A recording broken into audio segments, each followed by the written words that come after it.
Muy buenas tardes amigos de la comunidad de instalador profesional, bienvenidos a esta nueva capacitación que tenemos para el día de hoy. El día de hoy, avanzando con los temas de instalación, tenemos de invitados a nuestros amigos de Weber Selima para hablar de los pegamentos y de cómo ellos les van a enseñar cómo realizar una correcta instalación, ¿no? Entonces, sin más preámbulo, tenemos aquí a nuestros amigos Ernesto Fretel y Julio Velarde, que nos enseñarán de cómo utilizar los pegamentos y cómo hacer una correcta instalación. Bienvenidos Ernesto, Julio, muy buenas tardes. ¿Cómo están? Buenas noches con todos. Un gusto estar aquí, gracias por la invitación. Mi nombre es Ernesto, como nos presentó nuestro amigo. Estoy junto a mi compañero Julio Velarde, asesor técnico de producto. Bueno, buenas noches a la comunidad de instaladores profesionales. Vamos a dar inicio a la capacitación cómo realizar una correcta instalación cerámica. Pero antes de empezar, vamos a comunicarles la unión que existe entre ambas marcas, ¿no? Entre la marca Weber y la marca Selima. ¿Sí? Ha habido una unión. Weber, líder mundial en revestimientos cerámicos, ha unido fuerzas con la marca Selima, ¿no? Líder nacional en revestimientos cerámicos. Le vamos a mostrar un poco el contenido, les voy a dictar, vamos a tocar los tipos de pieza, las diferencias que existen entre los tipos de pieza. Vamos a ver también los tipos de soporte, es decir, dónde nosotros podemos realizar un revestimiento cerámico. Seguido veremos los tipos de anclajes, qué tipo de anclaje, por ejemplo, se genera cuando instalamos un cerámico y un porcelanato. Veremos los tipos de junta y realizaremos un ensayo sobre unos vidrios para ver la instalación correcta e incorrecta.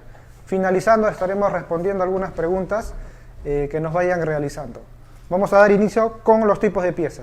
Ok, lo primero que tenemos que identificar es el tipo de baldosa que se va a instalar, ¿no? Existen tres tipos de baldosas, como un cerámico, un porcelánico y un porcelanato. ¿Cómo nos podemos dar cuenta de con qué pieza vamos a enchapar? Es, por ejemplo, cuando nosotros debemos de saber qué tipo de pieza es por su grado de absorción. Si bien es cierto, estas dos piezas tienen el mismo tamaño, ¿no? Pero son de diferente composición. Vamos a echar agua un poco en la pieza de porcelanato para ver cuál es su grado de absorción y nos vamos a dar cuenta que un cerámico, al ser una pieza porosa, absorbente, va a comenzar a absorber, ¿no? Por la capilaridad que tiene y parece un bizcocho, va a comenzar a absorber el agua que hemos vertido. Y aquí no. La diferencia se nota, ¿no? Aquí estamos viendo que el agua todavía está ahí. Levántalo un ratito, Ernesto. Y aquí el agua ya lo terminó de absorber. ¿Sí? Esa es la diferencia entre un cerámico y un porcelanato. ¿Sí? Este es uno, ¿no? Antes de hacer un revestimiento debemos de fijarnos qué tipo de pieza voy a instalar. Este es el tipo de pieza, un cerámico o un porcelanato. La otra pregunta sería el tipo de soporte donde yo lo voy a revestir, ¿no? Existen tres tipos de soportes donde yo puedo hacer revestimientos, como por ejemplo un porcelánico, perdón, los tipos de soportes es soportes nuevos, piso sobre piso y sistema drywall o un soporte flexible o deformable. ¿Ok? Existen tres tipos donde yo puedo hacer un revestimiento. Y existen tres tipos de soporte donde no se recomienda hacer un revestimiento. Por ejemplo, sobre madera, ¿no? Sobre madera no recomendamos hacer un revestimiento porque la madera es un elemento vivo en realidad. Tiene mucha absorción y va a absorber el agua y se va a deformar, ¿no? Y posiblemente va a haber desprendimientos. Ahora, si yo deseo hacer un revestimiento sobre una madera, tendría que ser una madera tratada, es decir, sellada los poros para yo poder hacer un revestimiento. En caso contrario, la madera yo tendría que enchaparlo con un acrílico, un poliuretano o una silicona, pero no un pegamento a base acuosa o un pegamento a base de agua, ¿sí? El otro tipo de soporte es sobre fierro. Sobre fierro tampoco se recomienda hacer revestimiento porque el fierro se va a oxidar, va a aumentar su volumen y va a comenzar a botar el pegamento y por ende también la pieza cerámica o porcelanato donde se ha instalado. La pared pintada, también comenté. Sí, y también el último soporte donde tampoco se recomienda es sobre paredes pintadas, ¿no? La pintura es resina y carbonato, ¿no? La resina es la cola, la goma, y el carbonato es la tiza del talco. Con el tiempo la resina se degrada, pierde su poder cubriente, pierde su resistencia. Ustedes no se han dado cuenta que cuando una pared está por mucho tiempo pintada, yo paso la mano, lo froto, la pared comienza a tizarse, se comienza a desprender como un polvo. Entonces no puedo revestir una pared pintada, ¿sí? No se debería de enchapar sobre una pared pintada, ¿no? Hay otras personas que dicen, ¿qué pasaría si yo lo picoteo, ¿no? O agarro un rotomartillo y comienzo a quiñar la pared? No, no es necesario porque igual sigue teniendo pintura, entonces no se recomienda picotear o quiñar la pared, ¿no? Aparte de que yo creo microfisuras, si es una pared tarrajeada puedo cajonear el tarrajeo, entonces no se recomienda hacer ese tipo de procedimiento. Lo mejor que tendría que hacer es mojar la pared y retirarla con una espátula, ¿no? Y lijarla, crear rugosidad para que el pegamento penetre por los poros, ¿ok? Entonces esa sería la segunda pregunta. La tercera pregunta es los ambientes, ¿no? Es importante también determinar o separar los ambientes. Por ejemplo, ¿no? Estamos hablando de interior o exterior. Si bien es cierto, interior se entiende que es sala, comedor, pasadizo, dormitorio. Eso es interior, ¿no? Donde la contracción y dilatación van a ser menores. Ahí no entra el sol, no entra la lluvia ni el calor. Y en exteriores, ¿no? Se entiende que es fachada, patio, azotea, piscina. Todo lo que he mencionado se considera exterior. Entonces voy a tener que tener mucho más cuidado en hacer un revestimiento en exterior. ¿Por qué? Porque va a estar expuesto a cambios bruscos de clima, ¿no? Como contracción, dilatación, frío, lluvia. Entonces esas consideraciones deberíamos tenerlo en cuenta, ¿sí? ¿Por qué hemos tomado el tema del tipo de pieza? Porque existen dos tipos de anclajes, ¿no? Anclajes mecánicos y anclajes químicos. Eso lo va a explicar atentamente Ernesto. Sí, vamos a ver qué tipo de anclaje, por ejemplo, se genera cuando nosotros pretendemos instalar un cerámico. Ya hemos visto que el cerámico tiene alto grado de absorción de agua. Entonces vamos por aquí. Aquí tenemos un dibujo donde simulamos el soporte, el contrapiso, la parte roja es el pegamento y la parte de azul es la baldosa o la pieza a revestir.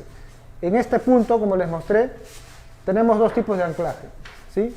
Un cerámico, al ser un material absorbente, como hemos podido comprobar, ¿qué tipo de anclaje nos va a generar? Pues nos va a generar un tipo de anclaje mecánico por absorción, ¿sí? Es decir, que el pegamento va a ingresar por la porosidad del cerámico y también sobre la porosidad del soporte. A eso le llamamos un tipo de anclaje mecánico. Pero ¿qué pasa? Hay otro tipo de anclaje que se genera cuando nosotros realizamos el revestimiento de un porcelanato. Hemos podido comprobar que el porcelanato tiene baja o nula absorción de agua. Entonces, ¿qué tipo de anclaje se va a generar ahí? Si es que nuestro porcelanato, que es un porcelanato, no tiene grado de absorción, pues tenemos que tener un pegamento diseñado. ¿Para qué? Para que pueda haber adherencia aquí. ¿Qué tipo de adherencia se va a generar aquí con el pegamento adecuado? Pues un tipo de adherencia o un tipo de anclaje químico por contacto, ¿sí? Dos tipos de anclajes que se generan y hay que saber el pegamento adecuado que tenemos que utilizar para el revestimiento. Seguido vamos a ver los tipos de junta, ¿sí? Tenemos varios tipos de junta, entre las más importantes es la junta de asentamiento. ¿Y cuál es la junta de asentamiento? Pues es la junta que existe entre dos piezas, entre cerámico y cerámico o entre un porcelanato y porcelanato. ¿Con qué material se hace el sellado de esas juntas? Pues con una fragua, ¿no? El preparado de la fragua es muy sencilla, ¿sí? Solamente se hace la preparación con agua. La dimensión puede variar entre 1 milímetro a 5 milímetros, dependiendo del material que vamos a instalar, ¿sí? Otro tipo de junta que podemos evidenciar es el tipo de junta número 2, que viene a ser una junta intermedia.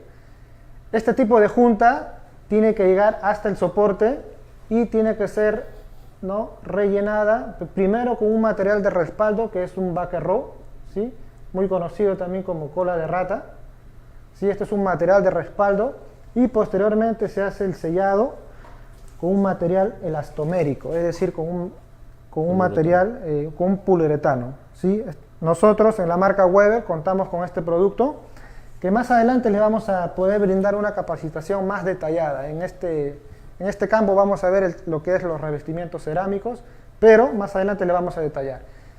Como tercer punto tenemos las juntas estructurales, ¿sí? Son juntas que en sí dividen las estructuras de otras. Este tipo de juntas pues también muchas veces son rellenadas, pero les vamos a mencionar por un aspecto más de conocimiento. Y tenemos las juntas perimetrales, es decir, en cualquier tipo de ambiente, en todo el perímetro, tenemos que respetar un tipo de junta. No está detallada en el dibujo, pero hay que considerarlo. Vamos a dar inicio ahora, Julio, ¿te parece? Con cómo realizar una correcta instalación cerámica. Y posteriormente vamos a ver dos aspectos, ¿no? Dos maneras la cual nosotros no recomendamos. Sí, vamos a dar inicio. A ver. Ya, a ver. ¿Te parece por acá, Julio? Sí, sí. Lo primero que tenemos